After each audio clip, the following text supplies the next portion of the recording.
il est temps de faire le bilan du mois de novembre. Alors autant le bilan du mois d'octobre était génialissime, autant le bilan du mois de novembre, vous allez voir, c'était un peu compliqué ce mois de novembre. J'ai pas eu des lectures qui m'ont beaucoup plu. Il y a eu des livres, vraiment, j'ai pas aimé. Mais bon, on va en discuter ensemble, on va voir les statistiques de lecture et c'est parti. Pour le sommaire de cette vidéo, on va voir les livres lus, les statistiques de lecture bien sûr, les challenges en cours, les tops et les flops, où j'en suis dans ma palle de novembre et puis bien évidemment la palle de décembre. En ce qui concerne les challenges en cours, bien vous le savez, j'ai évidemment fait ma vidéo pile à lire du Cold Winter Challenge, ou plutôt wishlist à lire. On verra si j'arrive à tout lire, c'est un petit peu ambitieux, mais écoutez. Au niveau des statistiques, ce mois-ci, j'ai lu 12 livres. Vous pouvez voir à l'écran tous les livres que j'ai lus ce mois-ci. Chacun de ces livres a été chroniqué en vidéo dans des vlogs lecture, des updates lecture ou des vlogs à thème, etc. Je vous mettrai en lien dans la description toutes les chroniques, comme ça vous pourrez aller voir les vidéos si vous ne les avez pas vues et qu'elles vous intéressent. Je compte aussi les DNF là-dedans parce que j'ai lu plus que la moitié des livres à chaque fois. Et donc j'ai lu 4591 pages, 4591 pages, ce qui est quand même vraiment pas mal. Et ça fait une moyenne de 153 pages par jour. Au niveau des notes, la moyenne de ce mois-ci, aïe aïe aïe, c'est une moyenne de 3,37. C'est pas terrible, hein, c'est pas terrible. Au niveau des genres lus, eh bien j'étais très motivée par Halloween, bien entendu. J'ai lu 3 romans d'horreur, 2 romantasy, une romance contemporaine, 2 fictions historiques, un contemporain, un roman de Dark Academia que j'aurais aussi pu mettre dans fantasy, et donc de fantasy. Au niveau des langues, ce mois-ci, c'était comme le mois de septembre, je crois. J'ai lu 83% des livres en anglais et donc 17% des livres seulement en français. Alors, on va parler de mon top 3 de ce mois-ci. Les meilleures notes ont été attribuées à, en premier, La 9e maison de Leigh Bardugo. Je vous en parle bien plus en profondeur dans un vlog dédié, mais j'ai mis 4,50 à ce livre. Les 7 maris d'Evelyn Hugo de Taylor Jenkins Reid est en deuxième position avec une note de 4,25 étoiles. Et enfin, Home Before Dark, un roman d'horreur de Riley Sager avec aussi 4,25 étoiles. Mes flops, écoutez, il y en a eu quand même pas mal ce mois-ci malheureusement. J'ai donc 2 DNF ce mois-ci avec How to Sell a Haunted House de Grady Hendrix qui vraiment m'a pas du tout plu, hein. J'ai trouvé ça vraiment pas terrible. Ensuite on a Les Possédés que j'ai abandonné à 80% de Johanna Van Veen. J'ai essayé pendant longtemps ce livre et puis j'ai laissé tomber au bout d'un moment. Et enfin, La promise au visage de Fleur de Roshani Chokshi. Alors je sais qu'elle est très appréciée, mais écoutez, moi je me suis vraiment ennuyée dans ce livre.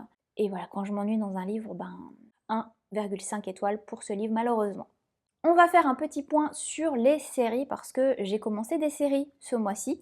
J'ai commencé évidemment La 9e maison, donc la série à l'externe qui normalement va comporter 3 livres, donc c'est une trilogie. Je suis d'ailleurs en train de lire Hellbent pour le moment. Ça s'appelle Jusqu'en enfer en français. Et je pense que je vais attendre avec impatience le 3e livre qui, je me suis un peu renseignée comme ça, n'a pas l'air d'être encore écrit et on n'a pas de date de sortie, on ne sait rien. Donc écoutez, je vais déjà lire Jusqu'en enfer et puis on verra bien. Mais c'est une série que j'ai envie de continuer, ça c'est sûr. J'ai aussi commencé la trilogie Belladonna de Adeline Grace. Franchement, je ne vais pas continuer la série parce que le premier tome ne m'a pas vraiment convaincue. Et enfin, Powerless, la série, la trilogie de Lauren Roberts. Je pense que je vais la continuer, je sais que je vais la continuer. Powerless, c'était plutôt pas mal. C'est une série jeune adulte. Je suis pas très fan des séries jeunes adultes parce que je trouve qu'il manque toujours quelque chose. Voilà, je préfère les romans adultes. Ceci dit, j'ai quand même envie de connaître la suite des aventures de l'héroïne. Donc je pense que je vais lire Reckless et puis on verra si le 3e me donne envie après la lecture de Reckless. Donc je vais poursuivre cette série. Au niveau de ma pile à lire de novembre que vous avez pu voir dans la vidéo précédente du bilan d'octobre, écoutez, j'avais prévu de lire The Spell Shop, Powerless, Belladonna, Home Before Dark, Nine House et Hellbent. Écoutez, c'est 100% puisque je suis en train de lire Hellbent, même si techniquement Jusqu'en enfer il sera lu en décembre. Je le commence fin novembre, il sera fini début décembre. Donc techniquement il n'est pas dans le mois de novembre, mais c'est quand même un 100%. J'ai lu la palle que je m'étais prévu de lire dans le dernier bilan d'octobre. Et donc il est temps de faire ma palle de décembre. Je me mets toujours une petite pile à lire de 6 livres et le reste je décide en fonction de mes envies. Donc ce mois-ci c'est sûr que je vais lire La fileuse d'argent de Naomi Novak puisque c'est une lecture commune prévue dans le Cold Winter Challenge d'Elise de A Book and a Cup et donc j'ai envie de participer à la lecture commune. D'ailleurs il y a un Discord si vous voulez participer avec nous. Je pense que je vais publier la vidéo plutôt fin décembre. Ça vous empêche pas de lire ce livre, même fin décembre, peu importe. Je serai toujours présente de toute façon dans le salon dédié de La fileuse d'argent du Discord. Donc on pourra discuter si vous voulez lire cette lecture commune avec nous. J'ai prévu de lire aussi The Wedding Witch de Erin Sterling parce que c'est une romance de Noël, donc il faut que je la lise en décembre, ce serait quand même plutôt cool. Une autre romance de Noël qui fait partie aussi de mon Cold Winter Challenge, c'est The Christmas Tree Farm de Laurie Gilmore. J'ai envie de lire un livre, un roman d'horreur qui s'appelle Boys in the Valley de Philippe Fracassi. J'ai aussi prévu de lire Le Pont des Tempêtes de Daniel L. Jensen. Et enfin, Fenêtre sur les ténèbres de Rachel Gillig. Tous ces livres font partie de ma pile à lire du Cold Winter Challenge. On va faire un point sur ma pile à lire, ma palle, que ce soit donc physique ou les livres numériques. Vous savez que je lis majoritairement en livres numériques, bien sûr. En fin novembre, en ce qui concerne les livres numériques et les livres physiques, j'ai 35 livres en attente d'être lus. J'ai donc baissé de 2 livres parce qu'évidemment j'ai lu 12 livres mais j'en ai acheté aussi d'un autre côté, donc ça s'équilibre. Mon but ce serait plutôt d'être autour des 30 livres dans ma palle plutôt que 40-50, mais c'est vrai que quand j'achète des livres numériques en avance pour les mettre dans ma pile à lire, c'est simplement parce que Amazon fait vraiment des très très bonnes promotions sur ces livres.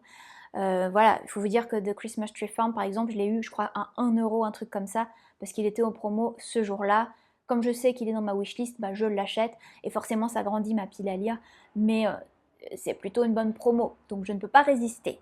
Évidemment, n'hésitez pas à me dire en commentaire quel est vous, votre bilan. Est-ce que votre mois de novembre a été vraiment chouette au niveau des lectures ou si c'était un petit peu bof comme le mien. J'ai eu vraiment des très belles lectures parce que j'ai adoré découvrir la 9e maison. Vraiment, je suis totalement fan de cet univers, je suis totalement fan des personnages qui sont développés dans la 9e maison et j'ai vraiment envie de continuer cette série. J'ai adoré Les 7 maris d'Evelyn Hugo, vraiment excellente lecture aussi.